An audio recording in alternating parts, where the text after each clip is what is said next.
lost in night, in the wood, shadows fight.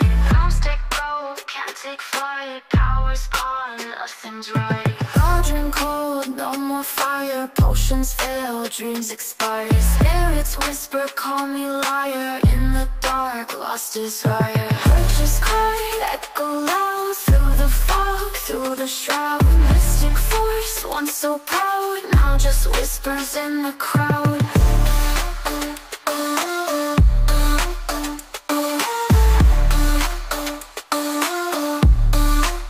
Babalan TV. Hi everyone! Welcome po sa inyong energy update. So, ito pong reading na ito is timeless, no? Especially dito po sa mga zodiacs na nakasulat po sa gilid. I want you to know that this is a general reading. So you may resonate with the entire reading or you may resonate with some bits and pieces of the reading. Take what's only yours. Pwede rin po kayong magtanong, no, sa comment section as long as the question po is answerable by yes or no. Pero kung hindi po kayo papatulugin ng yes or no sa comment section po, no, meron po doon link ng aking website. Ayan, sa website po yung pinakababa noon, meron po siyang QR codes. Nandun po yung how much per question, the name, the number for your reference. Kung madaling araw po kayo magtatanong, sasagutin ko naman yun. Kung tulog na ako, baka kinabukasan ko na sasagutin, ha? Pero sumasagot naman po ako sa mga tanong. So let's start. Bakit parang sobrang mayroong tayong taong namimiss? Sobrang namimiss. Kaso, wala tayong magawa as of the moment dahil either meron tayong kontrata na hindi tayo ganun kadali makakauwi, pwedeng OFW, no? Or siguro ito yung may mga separation anxiety, namimiss na yung family, yung asawa, yung anak, no? Or baka may restraining order, no? Palagi na lang, kumbaga, ang pinaguhugutan natin ng lakas dito is yung memories, no? Mga pangako na someday soon, magkakasama din tayo, no? I think na meron talaga ditong kinakaya ko kasi wala namang magandang opportunity, no, sa lugar natin, or at least dito nabibigay ko kung ano yung either para sa akin or para sa inyo, no. Kailangan ko muna magtiis, pwedeng nag-aaral din. Something in here, a physical separation. I think that there is communication somehow. It may be not that often. It may be not the usual. Pwedeng gumagamit tayo dito ng technology, no? Messenger, WhatsApp, right? Video calls, no? Ito yung karaniwan natin ginagamit. Skype. Ang sa atin lang is hinihilan natin yung araw para matapos na yung kontrata, either makagraduate na, makauwi na, mahagkan kitang muli, magkasiping tayong muli, makausap kita ng face-to-face, mahawakan ko yung mukha mo. Something in here that is longing for a physical touch, you know. Gustong-gusto kong madampian, no, itong iyong mga balat. Ang init ng iyong katawan. Ayan. With the Knight of Wands and the Four of Cups. I think that this is more of separation anxiety na pinaglalabanan natin. Gustong-gusto nating, kumbaga kahit nandyan na yung urge natin umuwi, umalis sa kinalalagyan natin, sinasawalang tabi natin. Kumbaga, we are bonded by laws. I'm not gonna be surprised if the justice card will show up, no? Pero I feel like itong pain sa puso ko is isinasawalang tabi ko. Either ayokong i-entertain dahil sobrang malulungkot lang ako, no? With the Emperor, the King of Swords, and the Nine of Swords. Para kasing ang nakikita natin dito, mentally, we are being challenged. You're not mentally challenged.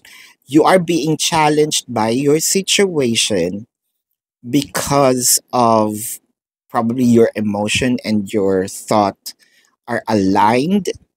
And this is not really working for you because of the longing. Because of yun nga, hinihila natin ang mga araw, ang mga sandali.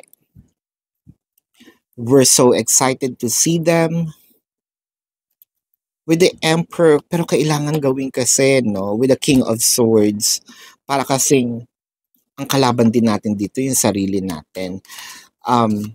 Medyo binibigyan natin ng point yung hindi ka dapat marupok, hindi ka dapat mahina, no? So parang ina-uplift mo rin yung sarili mo. With the Nine of Swords, clarified by the Moon card and the Knight of Swords. Talaga ba?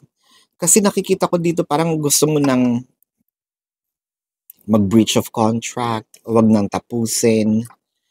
Parang siguro ang sinasabi mo dito, sobrang lungkot ko, kailangan ko ng mas pipiliin ko yung sanity ko, mas pipiliin ko yung peace of mind ko kesa kumita ng pera. Pero at one point, kasi to be fair in here, parang you're caught up in between of parang wala akong no choice. Wala akong choice kung hindi tapusin. Wala akong choice kundi kalamayin ang loob ko. Wala akong choice kung hindi sundin ang nasa kontrata. With the King of Pentacles and the Temperance, siguro madami kang surprises, no? Kaya rin gusto mo na rin umuwi. Siguro marami na rin naipon. Sana all, no? And if this is your manifestation na maraming maipon para mai-offer, no? At mai-uwi. Or at least maipakita. Or surprise sa family. I think that this is going to happen with the Temperance. You're doing all your best. I feel like dumating ka pa nga, o hindi to madali yung pinagdadaanan mo ngayon. Kasi, parang you're choosing, parang ang kalaban mo dito sarili mo, ang kakampi mo rin sarili mo, nagtatalo yung, parang there's two side of you na nagtatalo, and ang ironic kasi, nag-aaway sila deep inside of you. It's hard to explain, but for those who are in this situation can relate. Let's actually clarify the Temperance. I'm very curious about the Temperance because the Temperance here signifies that there is some willingness. The Page of Swords and the Five of Pentacles. Do you also have a plan of, sabihin nating, visiting other places in here?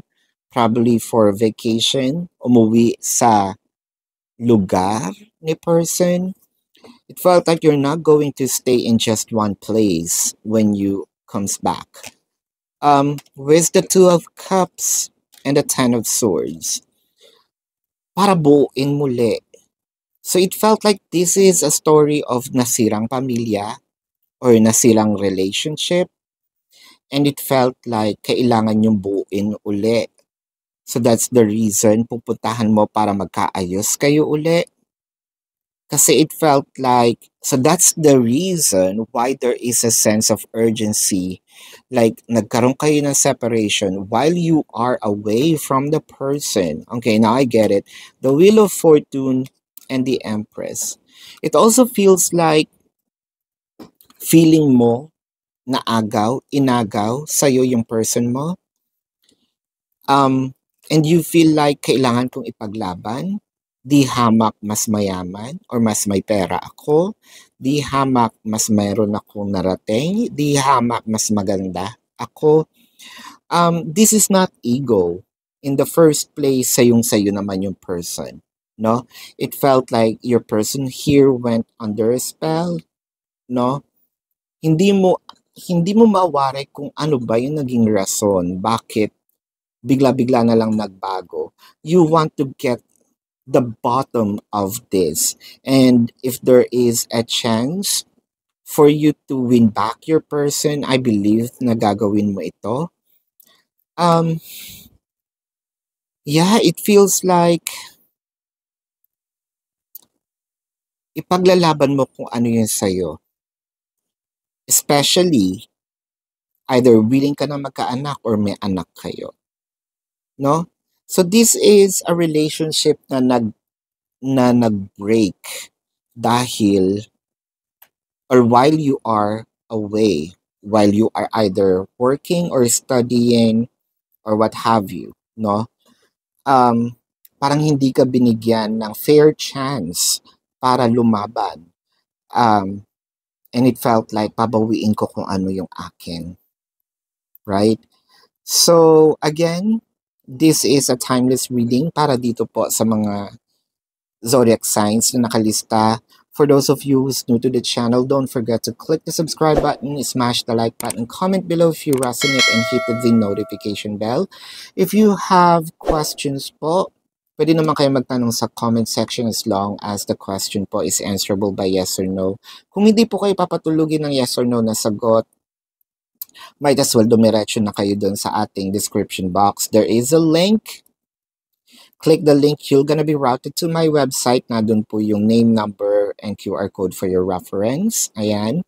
So, isa lang po yung mode of payment. Isa lang din yung number na inyong pagsasenda ng payment. I also created a 4 questions plus 1, so take advantage of it.